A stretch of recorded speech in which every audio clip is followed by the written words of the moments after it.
السلام عليكم، صباحكم الله خير. اللي عنده المودم الفور جي هذا شفتوا اللي ب99 ريال الشريحة شهريا القديمة، اللي الحين 113 ريال. كيف تشغلها على جوالك الايفون؟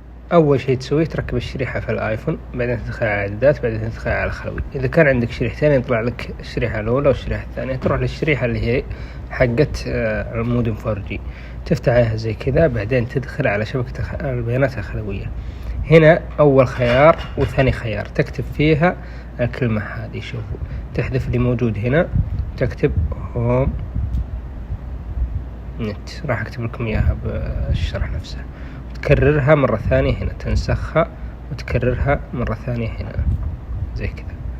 بعدين تنزل تحت آخر شيء، وهنا في نقطة اتصال عشان تقدر تبث منها، تروح تلصقها هنا مرة ثانية، وتطلع وترجع مرة ثانية، وتتأكد انها مثبتة وخلاص، وتروح تشتغل معك الشريحة مباشرة، وتقدر تبث منها وما تحتاج انك تركبها في مودم.